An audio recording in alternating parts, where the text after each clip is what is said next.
অসমীয়া বিদ্বেষী চৰিত্ৰটো তেওঁলোকে সময়ে সময়ে প্ৰমাণ কৰি আহিছে আৰু এই অসমীয়া বিদ্বেষী চৰিত্ৰটোৰ দ্বাৰা তেওঁলোকে অসমীয়া ভাষা অসমীয়া জাতি গঠন প্ৰক্ৰিয়াত কোনো ভূমিকা তেওঁলোকে গ্ৰহণ কৰিব নোৱাৰে। ইয়াৰ দ্বাৰা এটাই কথা প্ৰমাণ হৈছে যে তেওঁলোক অৰিজিনেলি যিটো তেওঁলোক বাংলাদেশী মূলৰ হয় এই কথাটো প্ৰমাণ হৈছে আৰু অসমীয়া জাতি গঠন প্ৰক্ৰিয়াত এই ধৰণৰ অপশক্তিসমূহক আমি উৎখাত কৰিব লাগিব।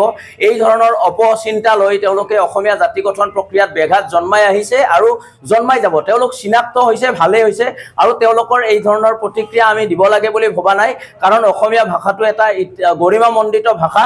এই ভাষাটো কোনোবা দুষ্কৃতিকাৰীয়ে, কোনোবা বাংলাদেশী মূলৰ মানুহে ক'লে যে অসমীয়া ভাষাটো নোহোৱা হৈ যাব, অসমীয়া ভাষাই ৰাজ্য ভাষাৰ মৰ্যাদা হেৰুৱাব, এনেকুৱা কথা নহয়। আৰু অসমীয়া ভাষাটো সুৰক্ষিত, অসমীয়া জাতীয় জীৱন সুৰক্ষিত কৰাৰ একমাত্ৰ বিকল্প হৈছে অসম চুক্তি ৰূপায়ণ। অসম চুক্তিৰ আধাৰত বিপ্লৱ শৰ্মাৰ নেতৃত্বাধীন যিখন 6 নম্বৰ দফাৰ প্ৰতিবেদন চৰকাৰক দাখিল কৰা হৈছে, এই প্ৰতিবেদনখন সময়মতে কাৰ্যকৰী কৰি অসমীয়া ভাষা সুৰক্ষিত কৰিব লাগে, অসমীয়া জাতীয় জীৱন সুৰক্ষিত কৰিব লাগে, অসমীয়া মানুহৰ অস্তিত্ব সুৰক্ষিত কৰিব লাগে। ইয়াত কোনো বাংলাদেশী মূলৰ কথাৰে অসমীয়া জাতীয় জীৱনক প্ৰভাৱিত কৰিব নোৱাৰে।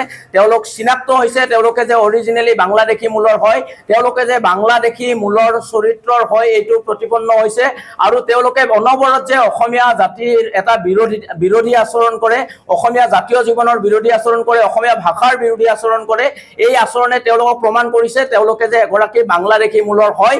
তেওঁলোকে অসমীয়া জাতি গঠন প্ৰক্ৰিয়াত কোনো ধৰণে জড়িত নহয়, তেওঁলোকে অসমীয়া জাতি গঠনৰ প্ৰতি কোনো ধৰণৰ শ্ৰদ্ধা নাই, অসমীয়া ভাষাৰ প্ৰতি তেওঁলোকৰ কোনো শ্ৰদ্ধা নাই, এই কথাটো প্ৰমাণ হৈছে। এই কাৰণে আমি আহ্বান জনাইছো ৰাজ্য চৰকাৰক যে বিপ্লৱ কুমাৰ শৰ্মাৰ 6 নম্বৰ দফাৰ প্ৰতিবেদনখন অতি শীঘ্ৰে কাৰ্যকৰী কৰি অসমীয়া জাতীয় জীৱনক সুৰক্ষিত কৰক।